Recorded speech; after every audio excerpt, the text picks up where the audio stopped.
kahapon po mga idol ay naibalita po natin ang posibleng bakbakan ni Cuadro Alas Jonrel Casimero, nag-iisang angas ng Pinas kontra kay Naoya Inoue, ang monster ng Japan ngayong Disyembre 2026 mga idol. Sa bansang Saudi daw ito mangyayari sa pangangalaga ni Haring Turki Al-Sheikh mga idol. Ayon nga sa ating mga boxing fans, sana matuloy na daw ito mga idol para makita natin kung sino talaga ang totoong monster.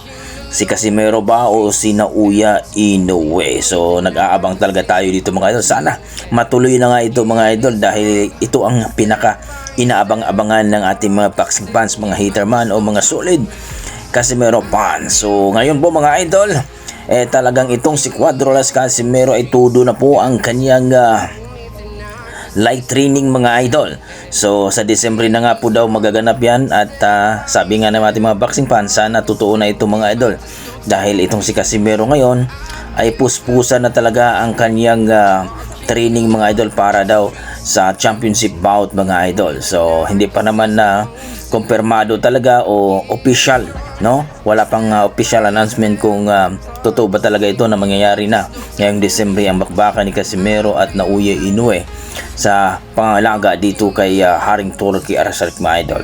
Pero kung matuloy mga ito mga idol, ito na yung sinasabi natin na bakbakang malupit. Kaya itong si Casimero at Naoya Inoue ngayon mga idol ay pareho pong ay tuloy na po ang kanilang pag-light training mga idol sa paghahandaan ng kanilang laban kung sakaling ito ay matutuloy ngayong Disyembre. So talagang malupit ang bakbakan to mga idol.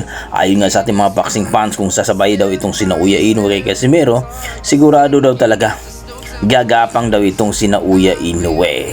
Pero hindi tayo makakasiguro mga idol, mabilis itong si Naoya Inoue at may lakas talaga. So talagang paunahan na lang talaga ito mga idol. Kabilang banda mga idol, Carla Miss Martin, uunahin muna daw niya itong si David Picasso mga idol. Pag matalo daw na itong si David Picasso, isusunod daw niya si Alas at itong si Naoya Inoue for championship bout mga idol. Kating-kating na daw itong si Martin dahil nga ito'y gusto nang magiging world champion daw ito mga idol. Hindi na daw siya mapipigilan. Kahit sino pa daw sa dalawa, si Casimero at Naoya Inoue, ay talagang pagagapangin daw niya. Grabe si Carla Miss Martin mga idol ngayon. Talagang matapang at malupit na ngayon si Carla Miss Martin.